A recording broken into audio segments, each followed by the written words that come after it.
नमस्कार, मैं हूं आपके साथ नेहा दुबे। लोकतंत्र आप देख रहे हैं। संसद परिसर में धक्का मुक्की के आरोप के बीच देश में राजनीति गर्मा गई है। भारतीय जनता पार्टी ने आरोप लगाया कि नेता प्रतिपक्ष राहुल गांधी ने उनके दो सांसदों प्रताप सिंह सारंगी और साथी मुकेश राजपूत को धक्का दिया। दोनों सांसदों को अस्पताल में भर्ती कर दिया गया है। वहीं राहुल गांधी का आरोप है कि बीजेपी सांसदों ने उन्हें मकर द्वार पर रोककर उनके साथ धक्का मुक्की की। उधर बीजेपी नागालैंड से सांसद एस फेनोंग कोन्याक ने राज्यसभा के सभापति जगदीप धनखड़ से शिकायत की है कि राहुल गांधी ने उनके साथ गलत व्यवहार किया। उन्होंने आरोप लगाते हुए कहा कि राहुल गांधी मेरे पास आए और मुझे धक्का दिया। कोन्याक ने आगे आरोप लगाया कि राहुल ने उनके करीब आकर और सुरक्षा का आग्रह करके उन्हें असहज कर दिया।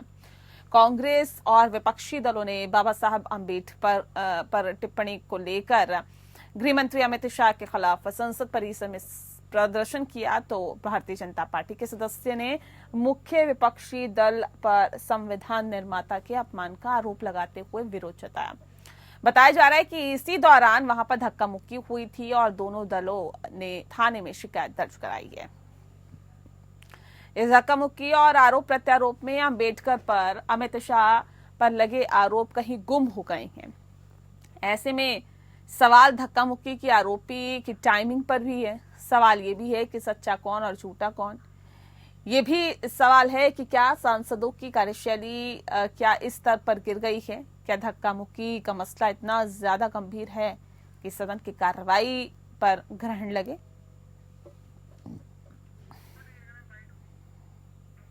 हाँ किया है मगर ठीक है कोई मतलब धक्का मुक्की से हमें कुछ होता नहीं है।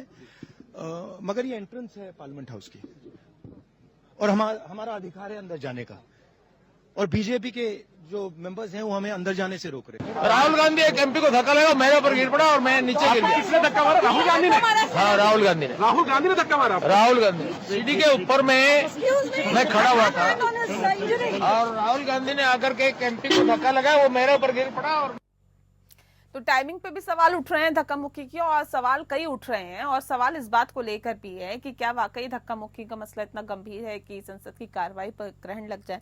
इस विषय पर तफसील से चर्चा करेंगे। खास मेहमान हमारे साथ मौजूद है, उनसे आपका परिचय करा देते हैं। इस वक्त हमारे साथ राकेश पोद्दार जी, प्रवक्ता है बीजेपी के, स्वागत है आपका। हमारे साथ तमजीद अहमद जी जुड़ गए हैं, प्रवक्ता है कांग्रेस पार्टी के, आपका स्वागत है। और अतुल यादव जी हमारे साथ जुड़ गए हैं, समाजवादी पार्टी के प्रवक्ता है, आपका भी बहुत बहुत स्वागत है। इस खास कार्यक्रम की शुरुआत तमजीद अहमद जी आपके साथ करते हैं, क्योंकि राहुल गांधी पर कई गंभीर आरोप भारतीय जनता पार्टी लगा रही है और ये कह रही है कि देखिए धक्का मुक्की की गई है। ऐसे सांसदों को तो एडमिट भी कराना पड़ा, इतने ज्यादा गंभीर चोटें उनको आई है। नेहा जी नमस्कार। जी नमस्कार। ये जो भारतीय जनता पार्टी ने जो आज संसद भवन में किया है, ये एक स्क्रिप्टेड ड्रामा था। किसी तरीके से बाबा साहब का जो अपमान किया अमित शाह ने, उससे किसी तरीके से देश को एक बार फिर से गुमराह किया जा सके। आपने देखा होगा किस तरीके से भारतीय जनता पार्टी सांसद जो है गुंडों की तरह बर्ताव कर रहे थे। किस तरीके से प्रियंका गांधी जी के ऊपर हमले का प्रयास किया गया, हमारे राष्ट्रीय अध्यक्ष मल्लिकार्जुन खड़गे जी के ऊपर हमला किया गया। वो बेचारे उनका नी रिप्लेस हो रखा है, उसके बावजूद भी वो गिर पड़े। एक दलित नेता पे जिस तरीके से हमला किया जा रहा है, देश के शायद सर्वोच्च दलित नेता होंगे इस वक्त की राजनीति को, उनके ऊपर जिस तरीके से हमला किया जा रहा है, ये किस तरह की कुंठित मानसिकता में भारतीय जनता पार्टी जी रही है। और फिर राहुल जी का जो भी आपने वीडियो सुनाया, आपने उसका पूरा अंश सुनाया होता तो शायद बातें क्लियर हो जाती। एक पत्रकार ने पूछा कि प्रियंका गांधी जी के साथ और आपके साथ धक्का मुक्की हुई है, तब उन्होंने कहा कि हाँ धक्का मुक्की हुई है, लेकिन हमें फर्क नहीं पड़ता, ये भारतीय जनता पार्टी की कैरेक्टरिस्टिक है ही है धक्का मुक्की करना। ये सवाल पूछा था पत्रकार ने उसको। जिस तरीके से भारतीय जनता पार्टी काट के और छाट के चला रही है, जिस तरीके से इनके मंत्री इस अपराध में लिप्त है, समझ में आ रहा है। खैर वो उनका अपना नजरिया है, वो करते रहे। मूल मसला क्या है आप समझिए। मूल मसला ये है कि जिस दिन ये वन नेशन वन इलेक्शन का बिल लेके आए और इनका ये पोल खुल गई कि इनके पास बहुमत नहीं है, 264 या 269 वोट ही पड़े, उस दिन से इन्होंने बाबा साहब और संविधान पे हमला करने की पूरी साजिश रच ली। ये बाबा साहब का संविधान ही है जिसकी वजह से आज इनको बहुमत, ये समझ में आ गया कि बहुमत इनके पास नहीं है। आप बाबा साहब का अपमान करोगे, आप इस संविधान का अपमान करोगे, आपने जो कहा था चुनाव के दरमियान कि 400 सीटें दीजिए, हम संविधान की हत्या कर देंगे, तो क्या 240 सीटों में आप हत्या करना शुरू कर दोगे? आज संसद भवन के अंदर जिस तरीके की गुंडागर्दी भारतीय जनता पार्टी ने की, महिला सांसदों के साथ, दलित सांसदों के साथ, पिछड़े सांसदों के साथ जिस तरीके से गुंडागर्दी की, साफ समझ में आ रहा था कि किस तरीके से ये बाबा साहब के संविधान से नाराज है, बाबा साहब से नाराज है, जय भीम के नारे तक से नाराज है। ठीक है राकेश जी, जय भीम का नारा गुंडागिर्दी कर रहे हैं आप लोग सदन में, जी गुंडागर्दी कर रहे हैं आप लोग सदन में, ये आरोप लग रहे हैं राकेश पोद्दार जी आप लोगों पर। नेहा जी, मैं आपके माध्यम से और आपके चैनल के माध्यम से बिल्कुल क्लियर कर देना चाहता हूं कि यहाँ पे कांग्रेस के नेता, विपक्ष के नेता और राहुल गांधी जी खड़े थे सुबह 11 बजे। वो मकर द्वार था, मकर द्वार पे संविधान के अनुसार, संसद भवन की मर्यादा के अनुसार वहां पे खड़े होने का किसी का मतलब ही नहीं होता है। वो वहां ना प्रदर्शन कर सकते हैं। अगर आपको प्रदर्शन करना है तो मकर द्वार के सामने बिल्कुल एक जगह दिया गया है जहां पे आप प्रदर्शन कर सकते हैं, या सभापति के महोदय के सामने संसद भवन के अंदर प्रदर्शन कर सकते हैं। 2 जगह फिक्स कर दिया गया। लेकिन आज भारतीय जनता पार्टी मकर द्वार के बिल्कुल सामने प्रदर्शन कर रही थी। बिल्कुल मकर द्वार पे खड़े होकर, मकर द्वार के दीवार पे खड़े होकर राहुल गांधी जी, उनके सभी साथियों ने प्रदर्शन कर रहे थे। जिस दौरान हमारे सांसद सारंगी साहब, मुकेश राजपूत दोनों लोग संसद भवन के अंदर जा रहे थे, उनसे हाथापाई की। राहुल गांधी जी ने धक्का मारा। पूरी दुनिया जानती 11 बजे की टीवी के सामने, चैनल के सामने सभी ने रिकॉर्ड करने का भी काम किया और वहां पे उन गिर गए हैं। फिर राहुल गांधी जी ने खुद जाके सारंगी साहब से मिलने का काम किया, लेकिन वहां पे आपस में भड़काऊ बातें हुई और राहुल गांधी चले गए। और मैं कहना चाहता हूँ, बाबा साहब अम्बेडकर की बात करते हैं। मैं बाबा साहब अम्बेडकर का चुनाव में किसने हराया, भारत रत्न किसने दिया, अपने परिवार के तीनों लोगों ने भारत रत्न लेने का काम किया। और आप, मैं कहना चाहता हूँ कि बाबा साहब के संविधान और बाबा साहब ने जो दलितों के लिए लिखा था, नहीं, आपने क्या बोला, भारतीय जनता पार्टी ने क्या बोला, अमित शाह ने क्या बोला कि अभी एक फैशन हो गया है अम्बेडकर अम्बेडकर।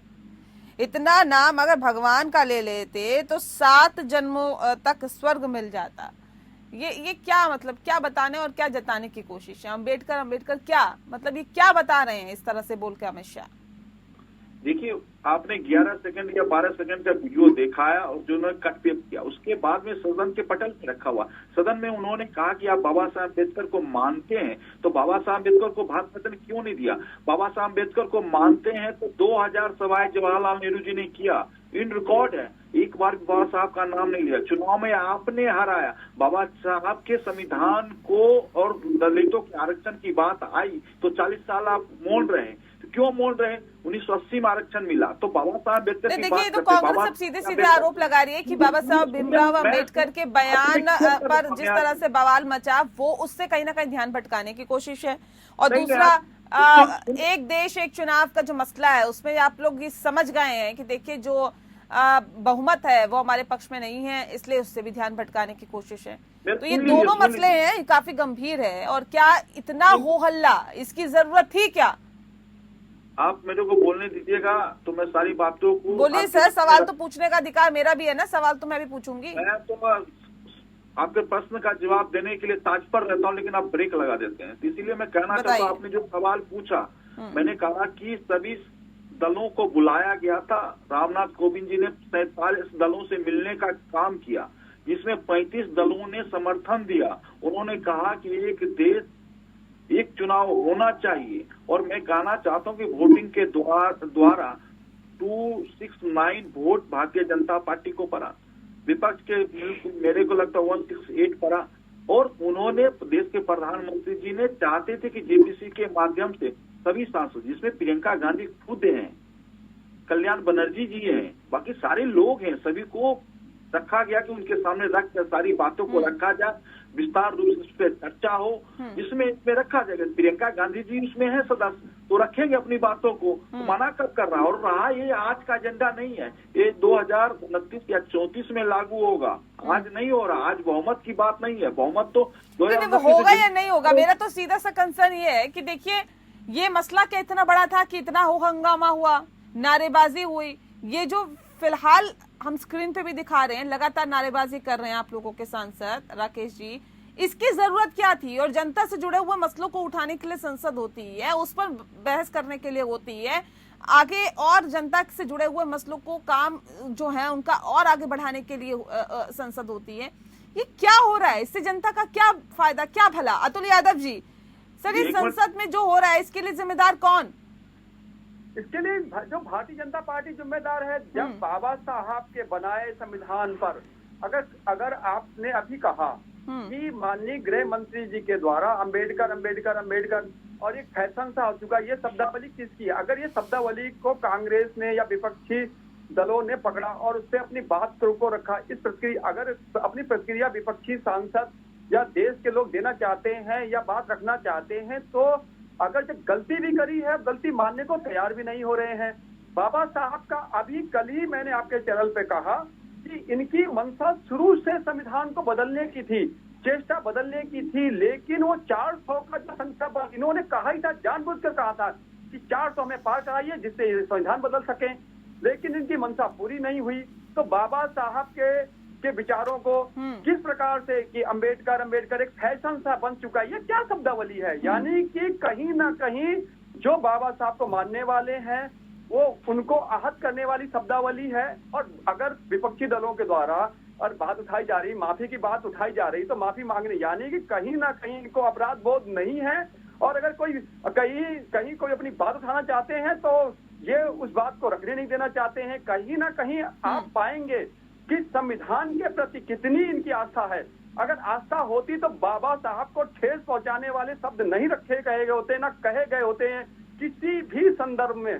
बाबा साहब हम सब के लिए, आज अगर मैं आपके चैनल पर बोल पा रहा हूँ, ये बाबा साहब के संविधान की बदौलत है, वरना हम गांव कस्बों में ही होते हैं, दलितों। ठीक है, मैं तमजीद जी का रुख कर लेती हूँ। तमजीद जी कह रहे हैं कि देखिए बाबा साहब भीमराव अंबेडकर के इतने हितैषी होते तो चुनाव में हराने का काम उन्हें किसने किया था? उन्हें किसी भी तरह का सम्मान नहीं दिया, ये क्यों नहीं किया गया? अगर आप लोग इतना ही हितैषी हैं, ये तो सीधे सीधे आरोप लगा रहे हैं कि पूरी तरह से सियासी ड्रामा क्रिएट करने की कोशिश कांग्रेस पार्टी की तरफ से की गई। मैं अतुल जी आ रही हूँ, अतुल जी मैं आ रही हूँ ना सर, मैं फिर मौका दूंगी ना भैया तमजीद जी का सवाल। देखिए, भारतीय जनता पार्टी का क्या है, झूठ फैलाओ, नफरत फैलाओ, यही इनकी फिलॉसफी है। बाबा साहब ने एक चुनाव लड़ा था, लोकतंत्र के अंदर, देश के अंदर चुनाव होते थे, निश्चित रूप से सारी पार्टियां चुनाव लड़ती थी, उनकी अपनी पार्टी थी, वो चुनाव हारे।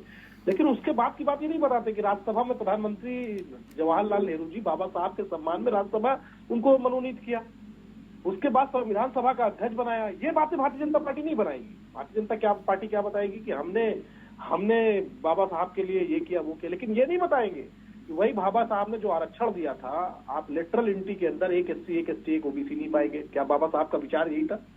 आपको नहीं मिलेंगे। आप जाके देख लीजिए विश्वविद्यालय के वाइस चांसलर, आपको SC, ST, OBC जो देश के 90% आबादी है वो नहीं मिलेंगे। क्या बाबा साहब का विचार यही था? तो प्रतीकों के पीछे छुप के भारतीय जनता पार्टी की राजनीति रही, लेकिन SC, ST, OBC का दमन करने का जो पूरा कैरेक्टरिस्टिक भारतीय जनता पार्टी का, वही अमित शाह ने बोल दिया संसद भवन में।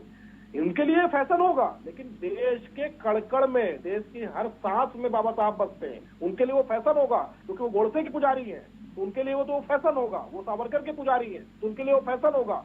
लेकिन बाबा साहब इस देश के एक एक व्यक्ति के कड़कड़ में बसते हैं। और जो आज आप सत्ता में बैठे हुए हो ना, ये बाबा साहब के दिए गए संविधान का अधिकारी था कि जो आप सत्ता में बैठ के आज बाबा साहब के लिए आप शब्दों का इस्तेमाल कर रहे हो, देश के संविधान की हत्या करने की बात कर रहे हो। अगर ये देश के संविधान को बाबा साहब नहीं देते, इतनी अगर सीख लेते अमित शाह और भारतीय जनता पार्टी के लोग कि अगर बाबा साहब इस देश को संविधान नहीं देते तो क्या ये सत्ता में बैठे हुए होते? आज लोकतंत्र ही है ना जो बाबा साहब ने जिसकी नींव डाली, जिसको मजबूत किया, सबको अधिकार दिया, एक वोट, एक सबको अधिकार दिया कि एक वोट की कीमत सबकी एक वोट के बराबर है। ठीक है राकेश जी, देखिए ये तो बता रहे हैं कि आपके दिल में क्या है, ये जबान पर आ गया, ये साफ हो गया कि किस तरह से आप देखते हैं बाबा साहब भीमराव अंबेडकर को। भारतीय जनता पार्टी का क्या एजेंडा है, क्या सोच है, क्या विचार है? सुचिता की बात आप लोग करते हैं। नेहा जी इतिहास सुन लीजिए, इन्होंने संविधान की प्रतियां जलाई, बाबा साहब का पोस्टर जलाया, इन्होंने बाबा साहब के संविधान को मानने से इंकार कर दिया था, तिरंगे को मानने से इंकार कर दिया था, तिरंगे तक को इन्होंने रिस्पेक्ट करने से राकेश जी बोलिए, ये इनका इतिहास है, जो काला इतिहास है। तमजीद जी मैं आती हूँ।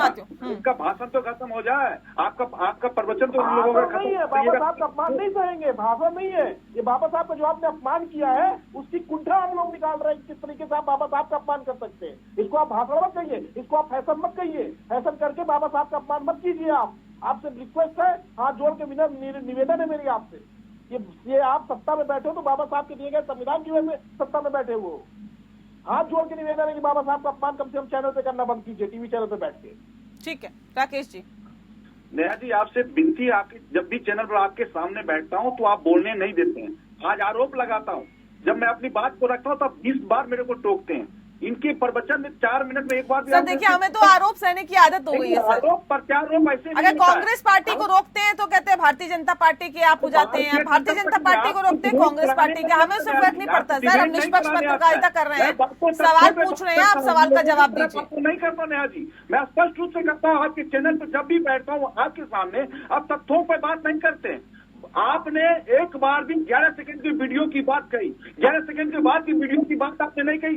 कितनी बार बाबा साहब अम्बेडकर की बात इन्होंने कही, उसके बाद की वीडियो की बात इनको याद नहीं आई। हमने कहा कि संविधान की बात मानने वाले 40 साल दलित यहाँ के तड़पते रहे, मरते रहे, इन्होंने उसका मजा लिया। किसने सरकार ने आरक्षण दिया? बाबा साहब के जन्मस्थली से लेकर मृत्यु स्थली तक, उनकी पढ़ाई तक तीर्थ स्थान बनाया। किसने बनाया? भारतीय जनता पार्टी ने बनाया। इनकी सरकार 60 साल रही, एक भी तस्वीर संसद भवन के अंदर, लोकसभा के अंदर बाबा साहब को तस्वीर नहीं लगी। कहा थे बाबा साहब के संविधान, यही अमित शाह कह रहे थे, ऐसी बात की बात कर रहे थे। अब बाबा साहब को मानते हैं, दलितों की मानते हैं। बाबा साहब इनके कैबिनेट में मंत्रिमंडल थे, एक बार भी उनकी चलने नहीं देते थे, तभी उन्होंने अलग से चुनाव लड़ने का काम किया, वहां पे उन्होंने भी चुनाव हराने का काम किया। जवाहरलाल नेहरू जी ने 2000 सभाएं की। स्पष्ट रूप से तथ्यों पे बोल रहा हूँ, मैं ऐसे अलग बयान नहीं देता हूँ, तथ्यों पे बोल रहा हूँ। एक बार बाबा साहब अम्बेडकर का नाम नहीं लिया। उन्होंने कहा सिर्फ जवाहरलाल नेहरू ने लिखा है संविधान, जवाहरलाल नेहरू ने किया है इस काम को। आप बताइए, मैं तथ्यों पे बात करता हूँ, इनके जैसे अलंकर बात नहीं। मैंने पूरा इतिहास बता दूंगा 1945 से लेकर 2024 तक। मैं तो बता रहा हूँ कि इन्होंने क्या किया बाबा साहब के साथ। बाबा साहब को भारत रत्न किसने दिया? अपने परिवार को। जीते जी जवाहरलाल नेहरू ने ले लिया, जीते जी इंदिरा गांधी ने ले लिया, जीते जी राजीव गांधी ने ले लिया। क्या ये आरोप गलत है? देश और इतिहास बता रहा है, सभी देश में। कल की बात मैं कहना चाहता हूँ, पटल पे रखा हुआ है 11 सेकंड का वीडियो, कट पेस्ट अमेरिका के लोग करते हैं। बाकी 12 उसके बाद का वीडियो कहाँ चला गया? उसके बाद का वीडियो क्यों नहीं चलाने का काम करते हैं? चैनल पे दिखाने का काम कीजिए, स्पष्ट रूप से दिखाइए, निष्पक्ष दिखाइए। उसके लाइव दिखाया है सर। ये बताने और जताने की कोशिश मत करिए कि सर कुछ नहीं दिखाते हैं या एक तरफ से दिखाते हैं। पूरा लाइव दिखाया है सर, पूरा लाइव दिखाया है, पूरा लाइव टेलीकास्ट हुआ उसका। जनता को दिखाने का क्या बोला है क्या नहीं बोला वो देश की जनता ने देखा है। वो बताने और दिखाने और जताने की कोशिश मत करें। यहाँ तमजीद जी जवाब दीजिए। काफी गंभीर आरोप आप लोगों पे लग रहे हैं कि सम्मान देने की बारी आई तो कोई बात नहीं, लेकिन जब बात अब हंगामा करने की आई तो राजनीतिक रोटियां सेकने के लिए आप भी पीछे नहीं है। नहीं, बात राजनीतिक रोटियां सेकने की नहीं है नेहा जी। देखिए बात समझिए, अभी बार बार पोद्दार जी का एक दर्द निकल के सामने आ रहा था। और मैंने कहा जवाहरलाल पुस्तक पर लिखा हुआ है, उन्होंने अपने हाथों से अपने किताबों में लिखे 26 नंबर का पेज पढ़ के आइएगा। आपके प्रवक्ता जो कांग्रेस के बैठे आपके चैनल पे इनको कहिए 26 नंबर पेज जवाहरलाल नेहरू जी की लिखी हुई किताब आधा घंटा बाबा साहब कितना इन्होंने सबका प्रयोग किया, कितना अपमान करने का काम किया। किताब पढ़ने जगह जवाहरलाल नेहरू जी की राइटिंग की किताब है, उन्होंने अपने हाथ 11 सेकंड भी 11 सेकंड एक सेकंड भी बाबा साहब को दिखाने का अधिकार है। से पढ़िएगा, राहुल गांधी जी को पढ़ा दीजिएगा, नेहा जी को बोलिए वो किताब खरीद के लाए और पढ़े। आप टीवी चैनल पे उड़ेद रहे हो बार बार कि सिर्फ 11 सेकंड ही आप शब्द कहा मिलता है। आपकी क्या मनसा है कि आधा घंटा बैठकर आप सबके बाबा साहब को, संविधान को, आपकी क्या मनसा है भाई? आप क्या चाहते हो कि बाबा साहब को बैठ के 11 सेकंड का 1 सेकंड भी बर्दाश्त नहीं करेंगे? जवाहरलाल 1 सेकंड भी जवाहरलाल नेहरू जी की पुस्तक बता रही है 526 नंबर ठीक है। अतुल यादव जी, अब सवाल इस बात को लेकर है, देखिए बाकी सब चीजें ठीक है, एक तरफ ये कह रहे हैं कि हमने अपमान नहीं किया, दूसरी तरफ ये कहा जा रहा है कि अपमान किया है। कौन मान कर रहा है, कौन सम्मान कर रहा है और कौन अपमान कर रहा है, ये एक अलग विषय है। लेकिन आज जो संसद का दृश्य देखने के लिए मिल रहा है ये वाकई कई सवाल खड़े करता है। सवाल इस बात को लेकर भी कि जनता से जुड़े हुए मसले को कौन उठाएगा, क्यों नहीं चलने दी जा रही है संसद। देखिए, भारतीय जनता पार्टी जो है, अभी आप जो बाबा साहब का सम्मान वाली बात है, ये सोचना हम सबको पड़ेगा कि देखिए जो माननीय गृह मंत्री जी के द्वारा जो शब्दावली का, ये अगर कहीं फैशन क्या है, बाबा साहब फैशन नहीं, बाबा साहब का संविधान है। और रही बात, अगर कोई पवित्र हो जाता या 7 बार नाम लेने से या इस प्रकार की शब्दावली, कहीं ना कहीं जो बाबा साहब का संविधान मानने वाले हैं, क्या इनको मतलब इनको जो संविधान समाज में दलित, वंचित, पिछड़ा, अल्पसंख्यक जो बाबा साहब ने बनाया है, आज अगर समता मूलक समाज की हम कल्पना कर सकते हैं तो संविधान से ही कर सकते हैं, और संविधान के द्वारा ही हम विभिन्न पदों पे पहुंच रहे हैं। हम संविधान को मानते हैं। अगर भारतीय जनता पार्टी या इनके नेता या माननीय गृह मंत्री जी अगर वाकई में अगर शब्दों का भी एक चयन होता, वो देश के गृह मंत्री हैं, संवैधानिक पद पर हैं, किस प्रकार की शब्दावली कही गई है, आपके चैनल से लेकर के विभिन्न चैनलों पर इस बात को आ रहा है, लेकिन कैसे कैसे शब्द बोले जा रहे हैं। यानी कहीं ना कहीं संविधान के प्रति इनका रोष था, कहीं ना कहीं दिल में एक वो थी कि हाँ, हम नहीं बदल पाए संविधान को, जिस प्रकार से हमारी सीआरपीसी, आईपीसी बदल डाली इनके द्वारा, और विपक्ष से चर्चा भी नहीं कराई।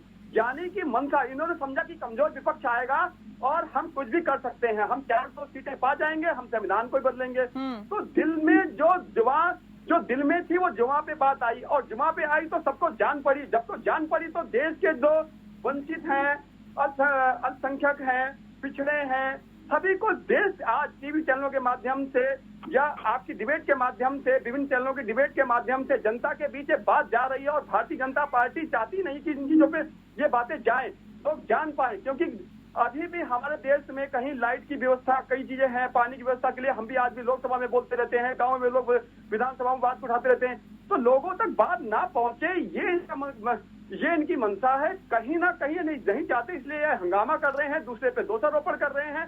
इनको अपने दोषारोपण से बचना चाहिए। बाबा साहब पे जो बात बोली गई है, इसके लिए माननीय गृह मंत्री को खेद प्रकट करना चाहिए, माफी मांग लेनी चाहिए।